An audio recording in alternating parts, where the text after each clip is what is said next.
Assalamualaikum warahmatullahi wabarakatuh. Yang terhormat Bapak Farid selaku dosen pengampu mata kuliah Biomedik 2 kelas IKM 3D serta teman-teman yang saya sayangi. Hari ini kami dari kelompok 7 akan memaparkan hasil mini literatur review kami dengan judul Peran Morfologi dan Habitat Plasmodium falciparum dalam patogenesis dan penyebaran malaria, serta implikasinya terhadap kesehatan manusia, yang mengambil tema besar yaitu parasit, morfologi, habitat, dan patogenesis serta penyakit yang disebabkan oleh parasit. Adapun kelompok kami yang beranggotakan, yang pertama Anissa Nurjana, yang kedua Rizka Sabrina, yang ketiga Anindya Karina, dan yang keempat Ratu Syifa, dan yang terakhir Fatkul Stefani. Malaria, khususnya yang disebabkan oleh Plasmodium falciparum, merupakan penyakit infeksi yang sangat berdampak secara global, terutama di wilayah tropis dan subtropis. Parasit-parasit ini memiliki morfologi yang khas pada setiap siklus hidupnya, mulai dari bentuk trobozoid cincin dalam eritrosit hingga gametositnya yang berperan untuk penularan ke nyamuk. Nah, Anopheles ini sendiri sebagai vektor utama. Adaptasi struktural parasit seperti pembentukan kenobi dan pada permukaan, kemudian ada eritrosit yang terinfeksi, memungkinkan parasit menghindari respon imun, inang, dan menyebabkan sekuetrasi di kapiter kecil, yang menjadi faktor utama dalam patogenesis malaria berat. Nah, habitat nyamuk Anopheles sendiri ini dipengaruhi oleh faktor ekologi seperti kelembapan, suhu, curah hujan, dan keberadaan genangan-genangan air. Nah, hal-hal ini sangat menentukan efektivitas penularan parasit, terutama di komunitas endemis.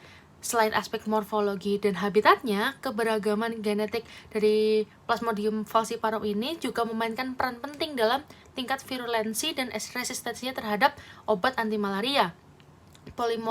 Polimorfisme pada gen permukaan merozoid serta mutasi pada gen transporter obat ini memperumit upaya pengobatan dan pengendalian penyakit malaria.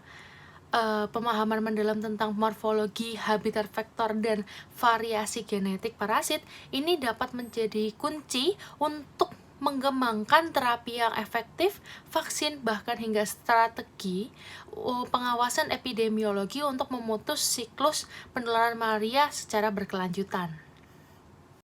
Selanjutnya adalah kata kunci. Penentuan kata kunci penelitian ini didasarkan pada pembedahan judul yaitu peran morfologi dan habitat Plasmodium falciparum dalam patogenesis dan penyebaran malaria. Implikasinya terhadap kesehatan manusia. Selanjutnya yaitu ada pembedahan kata kunci, ini terbagi menjadi 4. Yang pertama ada subjek utama yaitu Plasmodium falciparum dan malaria. Yang kedua ada variabel utama yaitu morfologi dan habitat. Yang ketiga ada proses yang diteliti yaitu patogenesis atau proses penyakit dan penyebaran atau transmisi. Yang terakhir ada implikasi akhir yaitu kesehatan manusia. Spesifiknya adalah malaria yang berat. Selanjutnya ada kata kunci turunan. Yang pertama ada morfologi seperti siklus hidup, merosit, skizon, dan gametosit. Yang kedua ada vektor seperti Anopheles dan faktor lingkungan. Yang ketiga ada patogenesis seperti sekuestrasi, sitoaderensi, dan PFMP1. Dan yang terakhir ada penyebaran yaitu gametosit. Nah, baik, selanjutnya adalah jenis literatur yang dibaca. Nah, dalam paper yang kami susun ini, literatur yang dibaca itu mencakup berbagai jenis sumber ilmiah yang tentunya bisa mendukung pemahaman menyeluruh mengenai Plasmodium falciparum dan malaria. Nah, ada 4 jenis artikel yang kami gunakan di sini, tentunya dengan pertimbangan dan pendekatan untuk mendukung paper yang kami susun ini. Nah, yang pertama adalah jenis artikel tinjauan atau review artikel, di mana jenis ini itu digunakan untuk memperoleh gambaran umum tentang biologi dasar parasit, mekanisme patogenesis, dan strategi terapeutik terbaru serta hal-hal terkait lainnya. Nah, contoh artikel yang kami gunakan untuk jenis ini itu adalah yang berjudul Emerging Molecular Mechanism tahun 2023, di mana isi artikel ini itu membahas lebih jauh mengenai mekanisme molekuler patogenesis serta pendekatan pengobatan terbaru terkait malaria dan Plasmodium falciparum. Nah, yang kedua adalah jenis artikel penelitian asli atau original research, di mana pada jenis artikel ini itu dipakai untuk mendukung pemahaman yang lebih rinci mengenai interaksi parasit dengan sistem imun manusia, serta karakteristik morfologi spesifik seperti sporozoid, merozoid, dan gametosid, seperti itu. Nah, contoh artikel yang kami gunakan pada jenis ini itu adalah yang berjudul Comparative Immunological Study tahun 2023, di mana isinya itu menelaah dinamika sitokin dan respon imun yang dapat menjadi perbandingan untuk memahami bagaimana infeksi Plasmodium falciparum. Nah, kemudian yang ketiga adalah jenis literatur epidemiologi dan pemodelan. Nah, pada jenis artikel ini itu memberikan dukungan data mengenai distribusi penyakit, prevalensi, insiden, bahkan mortalitas malaria Plasmodium falciparum baik secara global maupun secara lokal. Nah, contoh artikel yang kami gunakan pada jenis ini itu adalah yang berjudul Articles Mapping the Global Prevalence Incident tahun 2023. Di mana pada artikel ini itu menyajikan bagaimana pemetaan spasial dan temporal yang penting untuk mengetahui hubungan antara habitat parasit dan risiko infeksi pada manusia. Nah, kemudian yang terakhir adalah jenis literatur mengenai zoonosis dan reservoir hewan, di mana pada jenis artikel ini itu memahami habitat parasit di luar manusia yang potensinya itu bisa menimbulkan penularan lintas spesies. Nah, contoh artikel yang kami gunakan pada jenis ini itu adalah yang berjudul The Ecology and Epidemiology of Malaria Parasitism tahun 2023, di mana isinya itu memberikan wawasan lebih tentang bagaimana parasit dapat bertahan dan menyebar melalui vektor dan reservoir hewan. Nah, dari keempat jenis literatur ini, jadi kombinasinya harapannya penulis dapat menyajikan tinjauan yang lebih komprehensif mulai dari biologi dasar parasit, mekanisme patogenesis, interaksi dengan sistem imun, hingga faktor lingkungan dan distribusi epidemiologinya, serta tentunya semua yang relevan untuk mendukung pemahaman mengenai Plasmodium falciparum dan penyebaran malaria baik secara global maupun secara lokal. Seperti itu.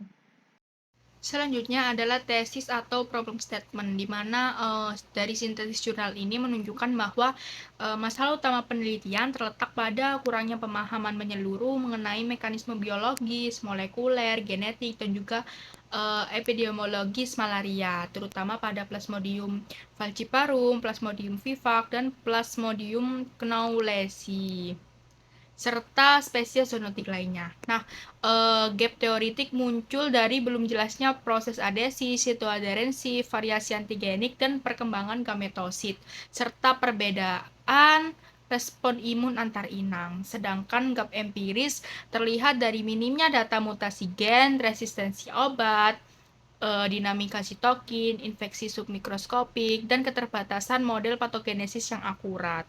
Nah, pertanyaan penelitian di sini berfokus pada di mana sih mekanisme tersebut itu berkontribusi terhadap keparahan, resistensi obat, dan keberlanjutan transmisi malaria, serta bagaimana temuan ini dapat mendukung pengembangan terapi, vaksin, dan strategi pengendalian yang lebih efektif. Baik, selanjutnya adalah latar belakang. Perlu diketahui, bahkan sampai saat ini, malaria itu masih menjadi masalah kesehatan global yang cukup serius.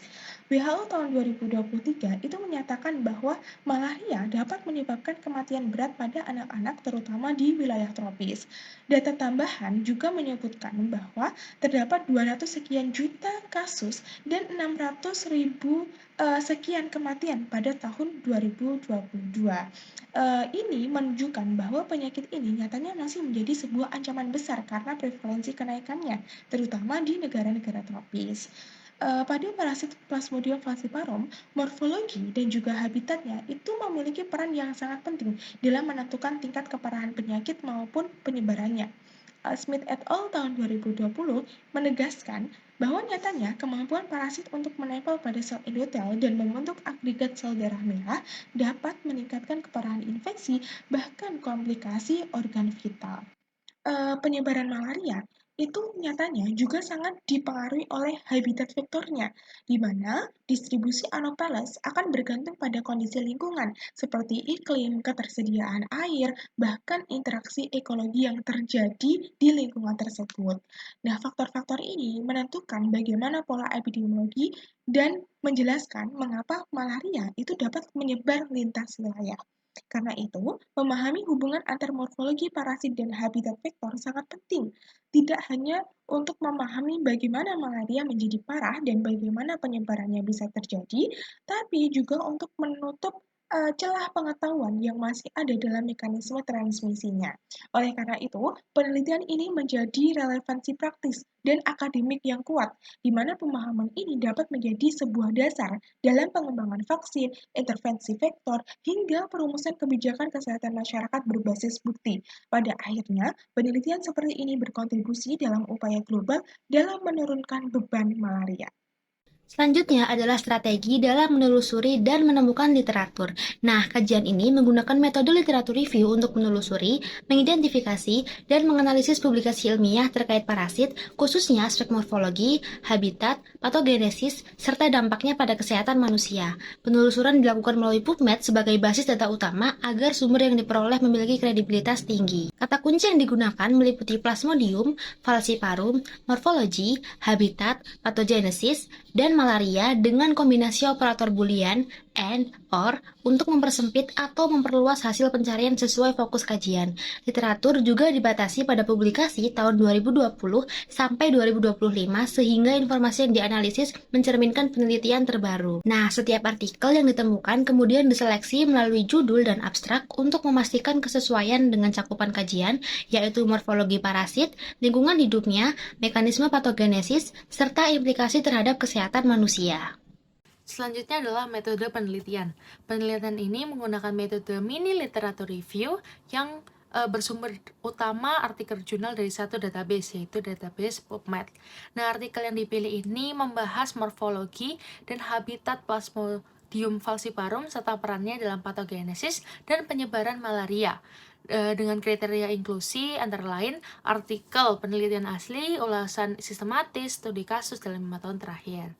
Nah, proses seleksi ini meliputi identifikasi, screening, dan pemilihan berdasarkan relevansi dan kualitas dari metodologi. Data yang diekstraksi kemudian dianalisis secara deskriptif untuk memahami hubungan antara morfologi dan habitat parasit, terutama parasit Plasmodium falciparum ini dengan mekanisme penyakit dan distribusi secara epidemiologis. Studi ini juga sudah menelaah implikasi temuan terhadap strategi pencegahan dan pengendalian malaria guna untuk meningkatkan kesehatan masyarakat. Oke, next ada konsep dan informasi yang didapatkan dari literatur. Analisis literatur menyoroti Plasmodium falciparum sebagai aktor utama malaria paling mematikan yang mendominasi di Afrika Sub-Sahara dan bertanggung jawab atas sebagian besar kematian global. Kekuatan parasit ini terletak pada morfologi uniknya. Ia memodifikasi sel darah merah dengan membentuk knobs yang mengekspresikan protein PFMP1. Nah, protein inilah yang mendorong patogenesis inti, yaitu sitoadherensi atau penempelan dan sekuestrasi atau penimbunan di organ dalam yang menyebabkan malaria berat. Varian PFMP1 yang berbeda bahkan menentukan target organ seperti otak atau malaria cerebral ataupun plasenta atau malaria plasenta. Sementara itu, penyebaran penyakit ini bergantung pada habitat vektornya. Nyamuk Anopheles yang banyak hidup di hutan dan dipengaruhi oleh suhu optimal. Transmisi ini difasilitasi oleh stadium gametosit parasit yang memiliki bentuk bulan sabit khas. Selanjutnya yaitu penyajian dan interpretasi data. Penelitian malaria menyajikan data dengan berbagai format. Studi molekuler dan klinis menampilkan tabel laboratorium, parameter hematologi, serta grafik variabel seperti kepadatan parasit, hemoglobin, trombosit, dan ekspresi protein resistensi. Epidemiologi dan spasial menggunakan peta, model geostatistik, serta plot temporal untuk prevalensi, insidensi, dan mortalitas. Tinjauan pustaka merangkum uji klinis, efikasi vaksin, dan teknologi omics melalui tabel atau diagram. Interpretasi menyoroti keterkaitan variabel dengan luaran klinis yaitu mutasi PFCRT atau PFMDR1 sebagai mekanisme resistensi, ekspresi PFEMP1 dengan sekuestrasi eritrosit dan malaria berat, gametosit submikroskopik sebagai faktor transmisi, serta suhu 24-25 derajat Celcius sebagai penentu infeksi pada simpanse. Inkonsistensi seperti peran sitokin dan variasi resistensi artemisinin menegaskan kompleksitas malaria dan kebutuhan riset lanjutan. Secara keseluruhan, data dipresentasikan melalui kombinasi tabel, grafik, peta, dan narasi dengan interpretasi yang menghubungkan aspek biologis, molekuler, imunologis, lingkungan, serta efektivitas intervensi. Pendekatan ini menegaskan cakupan penelitian malaria dari klinis hingga epidemiologi global dan ekologi zoonotik. Selanjutnya yaitu limitasi dan inkonsistensi. Nah, untuk pembahasan limitasi dan inkonsistensi ini dibagi menjadi beberapa aspek sehingga kita lebih mudah dalam membahasnya. Aspek pertama yaitu diagnostik. Untuk limitasinya, metode deteksi parasit dengan parasitemia rendah sehingga masih kurang sensitif. Kemudian PCR mahal, dan sulit diakses di lapangan. Kemudian untuk inkonsistensinya, perbedaan hasil deteksi antara mikroskop, RDT, dan PCR yang belum konsisten antar wilayah dan studi. Kemudian selanjutnya adalah aspek genetika parasit. Nah, variasi genetik dan mutasi resistensi ini kompleks dan mempengaruhi efektivitas diagnosis serta terapi. Untuk inkonsistensinya sendiri, adaptasi genetik antar spesies parasit dan zoonosis belum sepenuhnya sama dan bervariasi antar wilayah. Kemudian selanjutnya ada epidemiologi dan data. Limitasinya data surveillance masih kurang lengkap, terutama di daerah yang kecil dan konflik.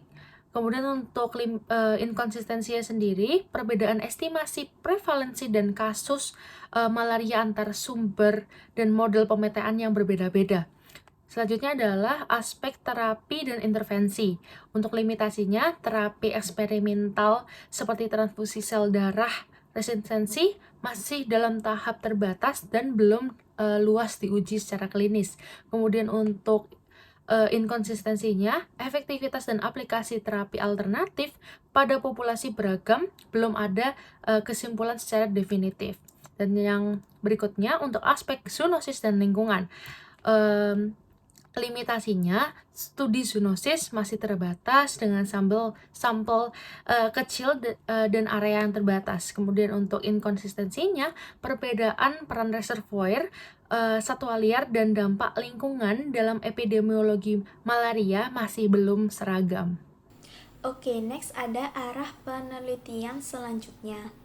Meskipun konsep utama telah dipetakan, beberapa area kunci masih menunjukkan bukti yang terbatas atau kontradiktif. Yang pertama ada peran rosetting. Peran rosetting atau agregasi eritrosit dalam patogenesis malaria berat masih kontradiktif. Studi menunjukkan hasil yang tidak konsisten mengenai kaitannya dengan malaria cerebral. Yang kedua ada asosiasi varian PFE-MP1. Hubungan spesifik varian PFE-MP1 misalnya dual binder ICAM1 or EPCR dengan malaria cerebral belum konklusif karena varian ini juga ditemukan pada kasus malaria tidak berat. Yang ketiga ada transmisi submikroskopis. Kontribusi kuantitatif dari infeksi submikroskopis dan karier asimptomatik terhadap total transmisi malaria secara keseluruhan masih tidak jelas. Yang terakhir ada habitat urban atau perkotaan. Pemahaman tentang malaria di habitat urban masih terbatas. Adaptasi vektor baru seperti Anopheles stephensi di perkotaan Afrika menjadi ancaman baru yang implikasinya perlu diuji. Dan yang terakhir adalah kesimpulan, di mana dari jurnal yang telah kita telaah menunjukkan bahwa morfologi dan karakteristik biologis Plasmodium falciparum sangat berperan dalam menentukan tingkat keparahan dan juga penyebaran malaria. Nah, struktur khasnya seperti knops dan juga ekspresi PFEMP1 memungkinkan parasit menghindari sistem imun dan melekat pada pembuluh darah sehingga memicu sekuestri, gangguan aliran darah, dan juga komplikasi berat seperti malaria serebral, anemia, dan malaria plasenta. Nah, keragaman genetik serta mutasi gen resistensi semakin mempersulit pengendalian penyakit. Di sisi lain, habitat vektor Anopheles yang dipengaruhi suhu, curah hujan, kelembapan, dan juga genangan air mendukung keberlanjutan transmisi. Nah, infeksi sistomatik, kasus submikroskopik, serta malaria zoonosis pada primata memperlihatkan bahwa pola penularan malaria jauh lebih kompleks. Secara keseluruhan, hubungan antara morfologi, parasit, variasi genetik, kondisi lingkungan, dan ekologi vektor harus dipahami secara menyeluruh untuk merancang strategi pengendalian terapi dan pencegahan malaria yang lebih efektif. Sekian presentasi dari kelompok kami. Mohon maaf apabila ada salah dan kata. Wassalamualaikum warahmatullahi wabarakatuh.